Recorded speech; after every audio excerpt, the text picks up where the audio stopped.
आज के इंडिया गठबंधन के कैंडिडेट और दिल्ली की नॉर्थ वेस्ट की पार्लियामेंट संसदीय बैठक जो है उनके उम्मीदवार मेरे भाई आदरणीय उदित राज जी की ये मीटिंग में उपस्थित रहने का मुझको सौभाग्य प्राप्त हुआ है। और ये मौके पे ये मीटिंग में उपस्थित उदित राज जी के अलावा भी हमारे यहाँ के वरिष्ठ एमएलए और हमारे डॉक्टर विजय उसकी भूल जाता हूँ नांगलोर से कि हमारे विधायक पूर्व विधायक डॉक्टर साहब विजेंद्र जी, डॉक्टर नरेश कुमार, यहाँ के उपाध्यक्ष भाई नरेश कुमार जी, सही बोल रहा हूँ नाम? राजेश कुमार जी, आपका नाम छूट गया।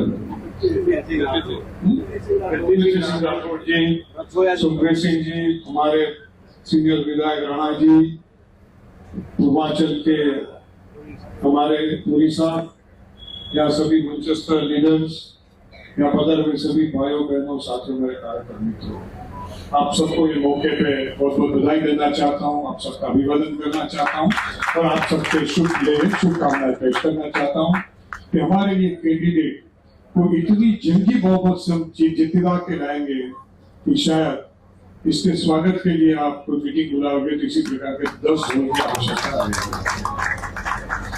आज ये मीटिंग का प्रस्तुतता इसलिए ज्यादा है कि जो दिल्ली में पिछले 2-3 दिन में घटनाक्रम हुआ और पूरे देश में जो घटनाक्रम हो रहा है दोनों को साथ में देखने की आवश्यकता है। पूरे देश में और स्पेशली तो आज ये क्षेत्र जो है जो एससी की रिजर्व सीट है सबसे ज्यादा मैं पढ़ रहा था रास्ते में 21% पीछे 21% एससी 21% ओबीसी और 10.6% ऐसे कुछ मुस्लिम भी है। और उसके अलावा ये पूरा जो इलाका है वो सरकारी कर्मचारियों का, कॉर्पोरेशन कर्मचारियों का, आम आदमियों का इलाका है, पूर्वांचलियों का इलाका है। और ये सभी जो लोग हैं माइग्रेंट लेबर काफी व्यस्त रहते हैं, श्रमिक लोग व्यस्त रहते हैं। यहाँ पूरा इलाका में सरकार का आधुनिकीकरण हो गया है।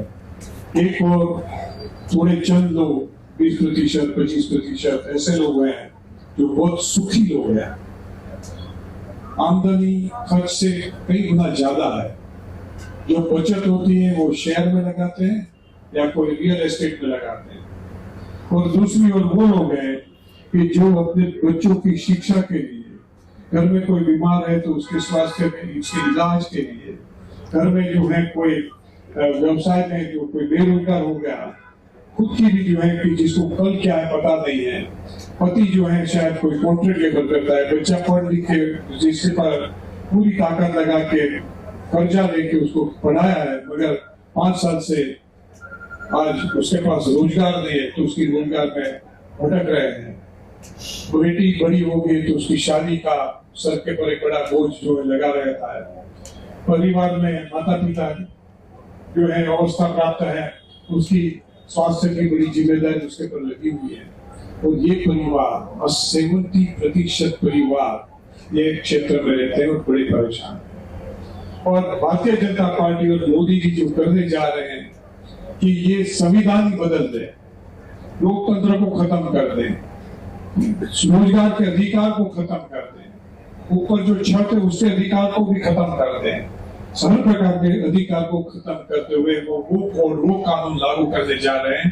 कि आपने सरकार की या कोई विधायक की या कोई सांसद की थोड़ी सी भी आलोचना कर दी, आपके यहाँ पानी नहीं आ रहा है, आपके यहाँ बिजली नहीं आ रही, आपके यहाँ गटर उभरा रही है, उसके लिए आपने थोड़ा सा प्रदर्शन भी कर लिया तो आपके पर राजद्रोह का आरोप लगा के 10 साल तक की जेल की सजा भी दे सकते हैं। इसी प्रकार के कठोर कानून लाके ये देश में जो तानाशाही लागू करना चाहते हैं, वन पार्टी रूल लागू करना चाहते हैं, कहते हैं कि गणतंत्र है मगर वो गणतंत्र चीन और रशिया में जो प्रकार के तानाशाही है वो प्रकार का गणतंत्र लगाना चाहते हैं। और इसकी ये आज की ये लड़ाई हम सब लड़ रहे हैं। आर पार की लड़ाई है, या तो यहाँ है या तो वहां है। राहुल गांधी जी ने पूरे देश में बड़ी हिम्मत से ये सरकार के सामने आवाज उठाई, मौत को हाथ में मुट्ठी में लेके पूरे देश में उन्होंने यात्रा करके जो है ये आवाज उठाई है। मैं उनके साथ गुवाहाटी में था और इससे पहले बागपत में था, उनकी पदयात्रा काश्मीर की थी। दोनों समय पे उनके साथ चलते चलते मेरे मन में बहुत ही बड़े यहाँ में जो है विचार आ रहे थे कि कोई किसी भी जिस प्रकार से राजीव गांधी को समाप्त कर दिए थे, हमारे राहुल जी को भी कोई पता नहीं कौन सी क्षण पे हमला कर देंगे, ईश्वर इसके रक्षा करे। राहुल गांधी तो मौत को मुट्ठी में लेके जो आज देश के लिए जूझ रहा है, ये देश के पिछड़ों के लिए जूझ रहा है, ये देश के गरीब लोगों के लिए जूझ रहा है, और ये देश में फिर से उन्होंने जो है अपने न्याय पत्र के द्वारा, अपने मैनिफेस्टो के द्वारा वचन दिए हुए देश के कमजोर लोगों के लिए, उसमें मैं उसकी मीमांसा में नहीं जाऊंगा, आप सबने पढ़ा है, कई बार पढ़ा है। मगर ये जो फंडामेंटल जो बात है कि किसी भी व्यक्ति के जीवन में उसके जो है जीवन किस प्रकार से उसका व्यतीत होता है, उसकी जो है कोई भी आदमी जब वो शुरुआत करते हैं जिंदगी की, बच्चों को कैसे शिक्षा दे पाता है, उसको कैसे सेटल कर पाता है, वो खुद कैसे सेटल हो सकता है, अपने माता पिता की वो किस प्रकार से जो परवरिश कर सकता है, वो किस प्रकार से अपने परिवार में सब लोगों को सेटल करने के बाद खुद ही निवृत्त हो, तो किसी के पास हाथ फैलाए बिना बाकी की जिंदगी, बिना किसी की गुलामी, बिना किसी की लाचारी वो अपने जीवन व्यतीत कर सकता है। उसी को है हैप्पीनेस कहते हैं, इसी को सुखदायी जीवन कहते हैं। वो जीडीपी का जो फिगर देते हैं वो नहीं हो सकता है। आज भारतीय जनता पार्टी की सरकार ने ऐसी 80% ये देश की प्रजा को जो है गुलाम बना के छोड़ने का जो मन बनाया। आपने वो गन्ने का कोलो देखा है, मशीन देखा है, निचोड़ देते हैं, निचोड़, और फिर उसको फेंक देते हैं। ये इंसान को मशीन समझते हैं, वो इंसान को इंसान नहीं समझते कि इंसान में भावना होती है, वो नहीं समझते हैं। ये जो इन्होंने कॉन्ट्रैक्ट सिस्टम लगा के रख दी है। मैं तो यूनिवर्सिटी के बच्चों से बात कर रहा था यूजीसी के जहां उन्होंने जब यूजीसी ने रेगुलराइजेशन की एडवर्टाइजमेंट दी थी सुदीप जी, तो वो समय पे वो मेरे पास आए, कहा कि सर हमने कहा कि आप एडवर्टाइजमेंट दे रहे हैं, आपके साथ 10 साल से काम करें तो हमको पहले मौका दो। कह दिया कल से नहीं आना है। बच्चों से जब बात कर रहा था पूछे भैया परिवार में क्या है, बोलता है सर 8 साल से 150 किलोमीटर से अप डाउन करता हूँ, वहां से सरकार में से मेरे लिए 25,000 की तनख्वाह आती है, कॉन्ट्रैक्टर मेरे हाथ में 14,000 देते हैं, हम कहते हैं कि कम है ज्यादा है, तो कह देते कल से नहीं आना है। और ये जो है आज मेरा खुद का ठिकाना नहीं है, मैं कब जो है मेरी नौकरी रहेगी कब नहीं रहेगी, तो उसमें परिवार शुरू करने की तो बात ही सलामत। ये आज की परिस्थिति हर देश के हर नौजवान की परिस्थिति निचोड़ के फेंक दिया। मैं तो वहां तक कहता हूँ कि हर आम आदमी की परिस्थिति इन्होंने ये करके छोड़ दी है, हमारी हर बहनों की परिस्थिति वो करके छोड़ दी है। हमारे गुजरात में तो अपना जो ये भास्कर है, दैनिक भास्कर, उसकी 8 कॉलम का एक पूरा रिपोर्ट आया था कि किस प्रकार से सरकार के ठेकेदार जो सप्लाई करते हैं कॉन्ट्रैक्टेबल हॉस्पिटलों में, उसमें वो मेरी बहनों का किस प्रकार से शोषण करते हैं, उसका पूरा रिपोर्ट है।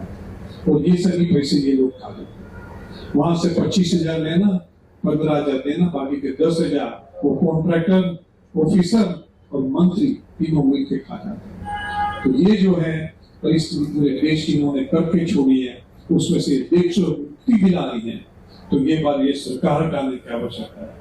उसको सबसे बड़ा दर्द और दुख वो है कि आज ये मौके पे ये पूरे देश में इतनी बड़ी लड़ाई चल रही है, इतनी बड़ी मुहिम चल रही है, लोग अपनी जान, जैसे राहुल जी जैसे लोग जान को हथेली में लेते हुए इसके लिए लड़ाई कर रहे हैं परिवर्तन के लिए, और हमारे चंद लोग अपने निजी स्वार्थ के लिए कि मैं कैंडिडेट बनूं, वो कैंडिडेट बने, शर्म भी नहीं आती कि 5 साल पहले भी आपने क्या था कि आप पार्टी छोड़ के चले गए थे, और उसके बाद 4 साल वापस आए तो भी घर बैठे रहे राहुल जी को, और इसको जो परेशान कर रहे थे। पूरा दिल्ली का कांग्रेस पार्टी धरना दे रही थी, वहां भी आपने आने की फुर्सत नहीं थी, आपने जरूरत नहीं मानी थी, और अचानक 2 महीने पहले आए, 3 महीने पहले आप कहते हैं हमको इसका कैंडिडेट बना। हमको अन्याय हो गया। कौन सा अन्याय हो गया? शर्म भी नहीं आती है। ये जो है पॉलिटिकल पार्टी में जमीन जी की कोई डिसीजन होता है, पार्लियामेंट के चुनाव होते थे पूरे देश में से, ये मोदी जी बनारस जाते तो उसको बाहर कहा जाता है?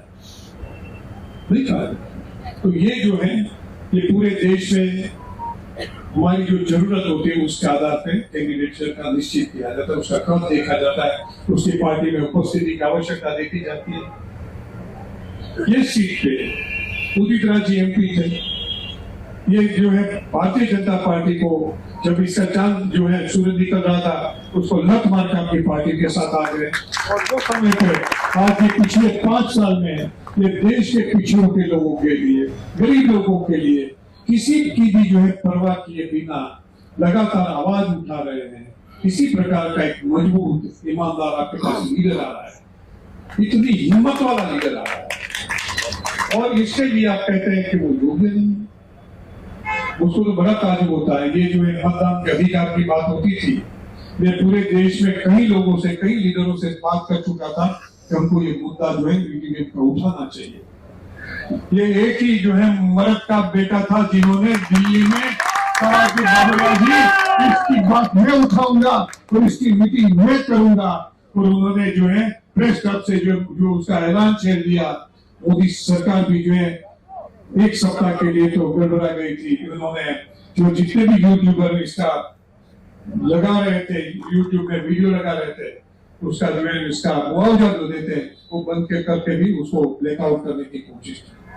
तो इतनी जो है जिसके पास हिम्मत है, अरे आप तो आगे पीछे हो रहे थे, अंदर घुस जाते थे कि हम नहीं बोलेंगे। हम और उदित जी 2 ही बात लोग थे, बाद में माइक संभाल कर बात कर रहे थे।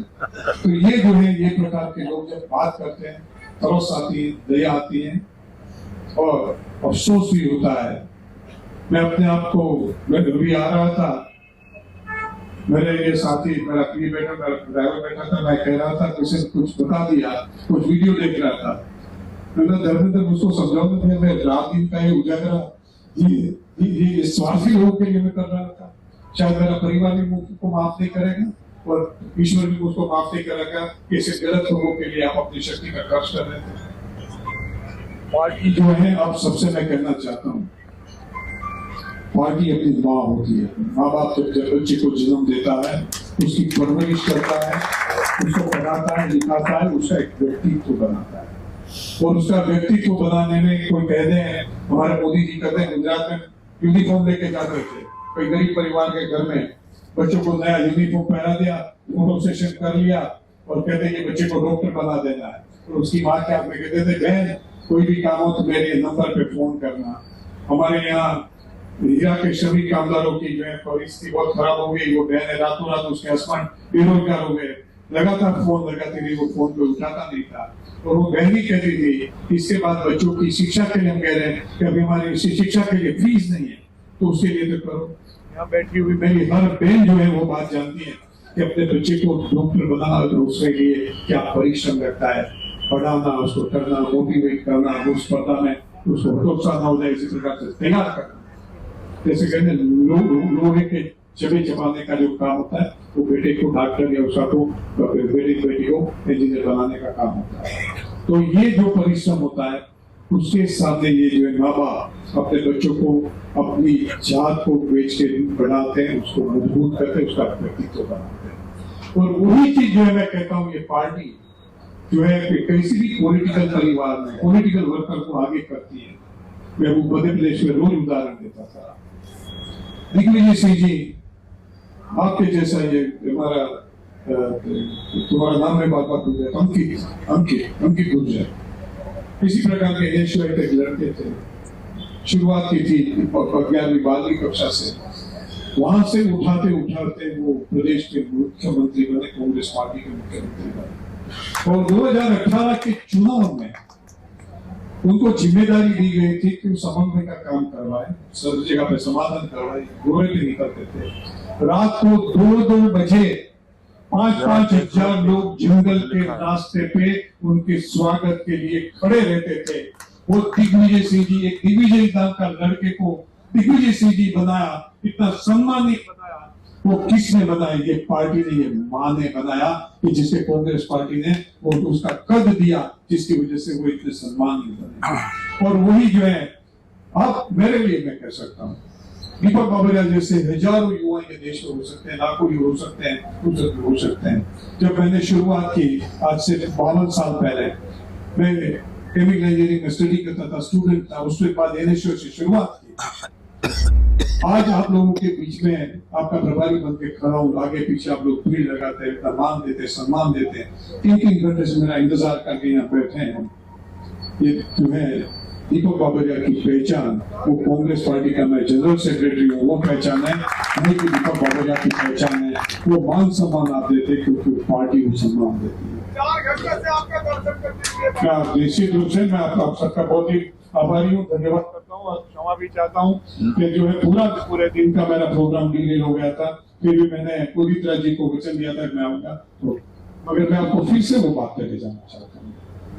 पार्टी अपनी माँ हो, और कई बार वो होता है परिवार में भी आपने देखा होगा, आप शहर में रहते हैं तो अपने भाई भाभी के साथ माता पिता रहते हैं, और जब आप जाते हैं हो सकता है आपकी भौजाई जो है वो आपके साथ कोई बदसलूकी कर लेती है, कुछ बात कुछ बोल देती है। उसका मतलब वो नहीं होता है कि उसका आपको कुछ खराब हो जाए। आपने कह दिया कि तुमको यहाँ आना नहीं है, अगर वो आपका पारिवारिक मकान है तो जो है वो जो कुछ भी कहते हैं वो उसकी अनदेखी करके भी आप माँ बाप को मिलने हमेशा जाते हैं और माँ बाप से संबंध नहीं तोड़ते हैं। यही चीज ये राजनीतिक जीवन में भी लागू होती है। राजनीतिक जीवन में भी वही चीज लागू होती है कि जहां पार्टी अपनी माँ होती है, किसी साथी ने, किसी आपके पदाधिकारी ने आपको अन्याय कर दिया, वहां भी आपके भाई ने आपको अन्याय कर दिया, आपकी जमीन थी वो खुद के नाम करवा ली थी, तो फिर आपको उसमें कोई हिस्सा न मांगे, इसके लिए आपको मना कर रहे थे, मगर फिर भी आप अपनी माँ से संबंध नहीं तोड़ते हैं। माँ के साथ और बाप के साथ जो है अपने पेरेंट्स के साथ लगातार रिलेशन बना के रखते हैं, उसके साथ आपका दायित्व रहता है, उसका मान सम्मान रखते हैं। तो वही चीज ये राजनीतिक जीवन में भी लागू होती है। ये पार्टी ये किसी की बपौती नहीं है, मेरी आपकी सबकी लाखों कांग्रेस कार्यकर्ताओं की आस्था की ये प्रतीक है। वो विचारधारा की जो है वो एक बुलंद जो है कि जैसे हम मूर्ति में देखते हैं, एक ईश्वर का भाव देखते हैं, इसी तरह एक विचारधारा का भाव हम ये कांग्रेस के तिरंगे में देखते हैं, कांग्रेस पार्टी में देखते हैं, उसके कॉन्स्टिट्यूशन में देखते हैं। तो वो आस्था की वजह से हम कांग्रेस पार्टी से जुड़े हुए, न तो मैं उदित राजी की वजह से जुड़ा हूँ, ना तो मैं डॉक्टर साहब की वजह से जुड़ा हूँ, ना तो मैं भाई साहब की वजह से जुड़ा हूँ। मैं जुड़ा हुआ हूँ तो पार्टी की विचारधारा से पार्टी के साथ जुड़ा हुआ है। और वो समय पे जब हम ये किसी प्रकार की चेष्टा करते हैं, बड़ा दुख होता है कि हम कौन सी लालच में फंस जाते हैं, इस प्रकार की जो है चेष्टा करते हैं। मैं उनको कोई उसके साथ बहस में भी नहीं जाना चाहता हूँ। मैंने जो जवाब दिया था आप लोगों ने सुन लिया था, कबीरा मुझसे बुरा ना कोई, वो उनको कह सकते बुरा था तो मैं अगर मैं किस लिए बुरा था वो भी मैंने स्पष्ट कर दिया था। मगर ये जो है हमारे एक साथी यहाँ के लगातार जो है अभी भी विरोध में है, मैं समझ रहा हूँ अब विरोध में है। मैं उनसे कहना चाहता हूँ, मैंने कई जो है मेरे साथी देखे हैं, मैंने कई मेरे साथी देखे हैं ऐसे कि जो उनके आसपास के जो सपोर्टर्स होते हैं, दूसरा सपोर्टर्स होते हैं उसको उत्साह देते हैं, अरे भाई तुम ही लायक था, तुमको टिकट मिलना चाहिए था, भाई तुम निर्दलीय लड़ लो, तुम निर्दलीय लड़ लो, तुम ही चुन के आ जाओगे, तुम्हारे सिवा पार्टी का कोई चारा नहीं है, तो कोई स्वीकार करेगा। हवा में आ जाते हैं, पर्चा भर देते हैं, 5-15 लोग उसके आसपास जमा हो जाते हैं। पर्चा भरने के बाद दूसरे दिन से खर्च का मीटर शुरू होता है। वही जो 10-15 लोग बैठते हैं, कोई 5,000 मांगता है, कोई 50,000 मांगता है, कोई 2,000 मांगता है। वो मीटर शुरू हो गया। वो मीटर को चलाने के लिए थोड़ी जमीन थी, यहाँ डॉक्टर साहब जमीन का भाव बहुत है नहीं, तो थोड़ी जमीन बेचवा दी। अरे क्या है ये दो लेकर बेचो जितना हो गए 200 हो जाएगी, बेच लो, वो भी बेचवा दी। फिर पहले से 1 सप्ताह तक तो वो सब देते हैं। 8वें दिन से परिस्थिति होती है कि मैं ढूंढता हूँ आज अंकित क्यों नहीं आया। अंकित भाई को फोन करता हूँ, कहते सर शाम को आऊंगा, तो भाई की शादी थी इसलिए मैं वहां मैरिज में जा रहा हूँ। दूसरे दिन देखता हूँ तो कहते राजेश जी क्यों नहीं आए, बोलते नहीं उसके परिवार में किसी की बीमारी है तो हॉस्पिटल गए। रोज 2-3 लोगों की तादाद कम हो जाती है। और 8वें दिन परिस्थिति वो होती है कि जब वो रात को चक्कर लगाने निकलते हैं तो देखते हैं कि अपने सभी साथियों की बाइक या व्हीकल जो पार्टी का कैंडिडेट होता है उसके वहां पर ही है, वो अकेला छूट गया है। और वो समझ नहीं होने के बावजूद इसकी वजह से 25 साल का 30 साल का ये पार्टी के लिए काम किया है, लोगों के लिए काम किया। यहाँ बैठे हुए सभी साथियों से मैं कहता हूं, भरोसा जो होता है, आज मतदाता भरोसा के पर जो है आपको वोट देता है। आज इनको आप कुछ कहो के ना कहो, आज ये देश के मुसलमानों को आप कुछ कहो के न कहो, आज आप देश के दलितों को कुछ कहो के न कहो, इवन आज ये देश के पिछड़ों के लिए भी आप हुजूर के पास जाके कहो के न कहो, उनसे पूछो कि किसको वोट दोगे, एक ही जवाब मिलेगा, राहुल गांधी।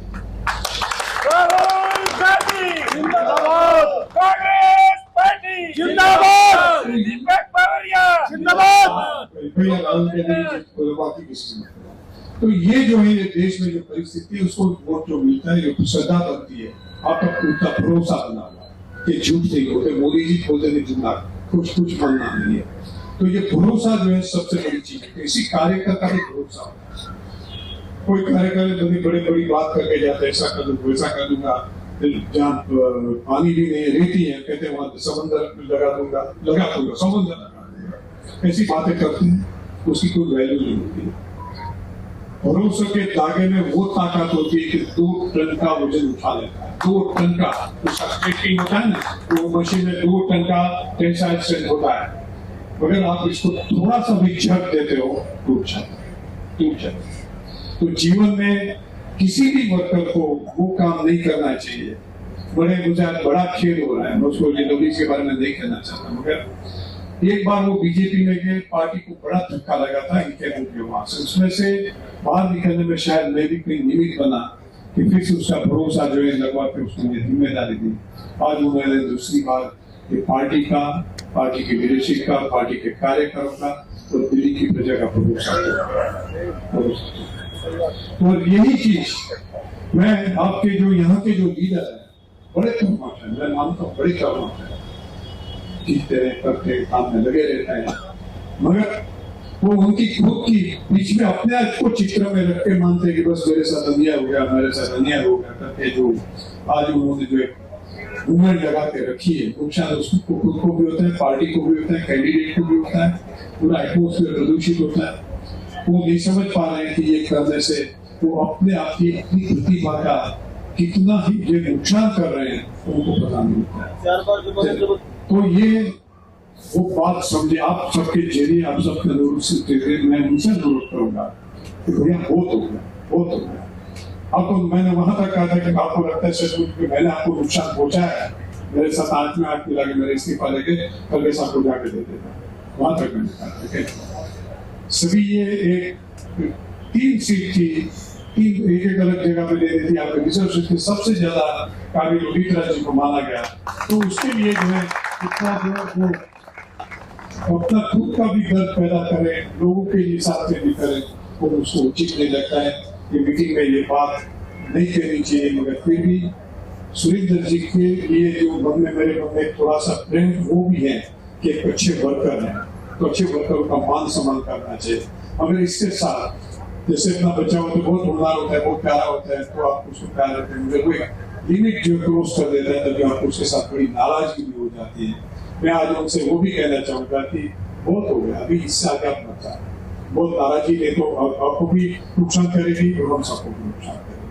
तो ये छोटी सी बात उनसे कहना चाहता हूँ। बाकी उनके साथ और यहाँ बैठे सभी वर्करों से भी मेरा हाथ जोड़ से निवेदन है कि पार्टी आपकी माँ है, और पार्टी आपकी माँ है तो हमारा सबका वजूद है, बाकी हमारा वजूद नहीं है।